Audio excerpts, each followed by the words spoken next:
बातमी केतकी चितळेनं केलेल्या नव्या वक्तव्याची। मराठी न बोलल्यानं मराठी भाषेला भोकं पडतात का असा सवाल करत केतकी चितळेनं मराठी हिंदीच्या वादात उडी घेतली। केतकीच्या या वक्तव्यानंतर सामान्य मराठी जनांमधून तीव्र नाराजी पसरली।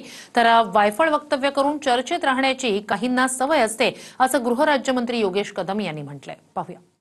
मराठीत बोल, मराठी कसं येत नाही। अरे तो बोलेल नाही बोलणार, त्यांच्यानी काय मराठी भाषेला नुकसान होतंय का? भोकं पडतायत का?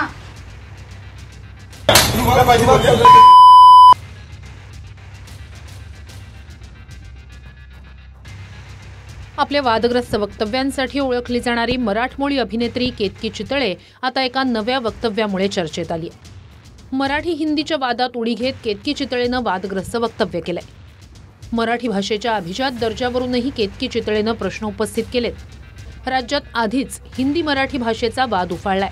अशातच स्वतः मराठी असूनही केतकीनं मराठीबाबत मोठी गरळ ओकली आहे। ये दर्जा ये आप अपनी इनसिक्योरिटी दिखा रहे हैं।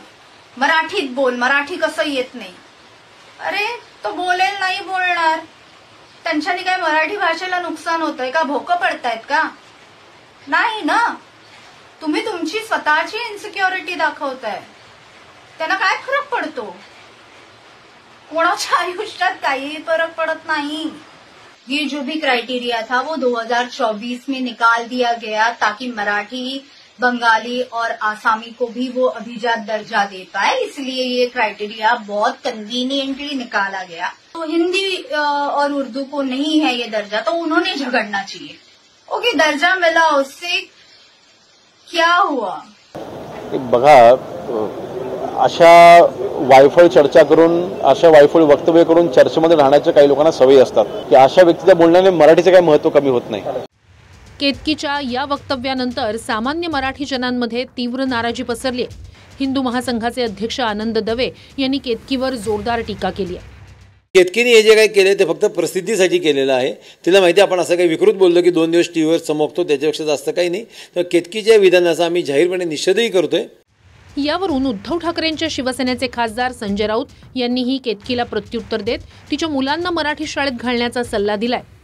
ठीक आहे, तुझ्या मुलांना मराठी शाळेत टाक, असतील तर सत्य कथेवर आधारित त्या बातम्या असतात, संदर्भ दिलेला आहे, हे खरं आहे।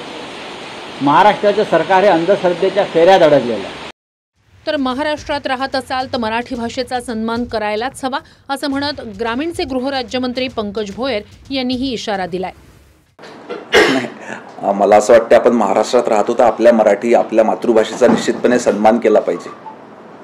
अशा सूचना देण्यात येईल, असं समाजातलं वातावरण बिघडेल, प्रक्षोभकपणा येईल असं कुठलंही कोणी स्टेटमेंट न केलेलं कधी चांगलं।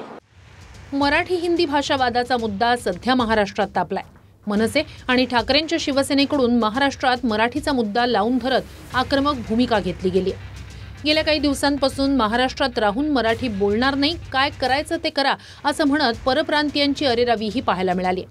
तर यावर मनसैनिकांनी त्यांच्या स्टाईलनं चोप दिल्याचंही दिसून आलंय। अशातच केतकीच्या वक्तव्यानं हा वाद आणखी पेटण्याची शक्यता आहे।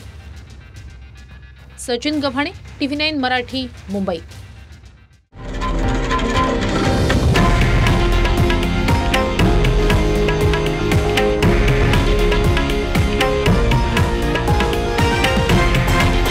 हे आहे देशातील नंबर 1 न्यूज नेटवर्क आणि आपण पाहत आहात TV9 मराठी, एकमेव।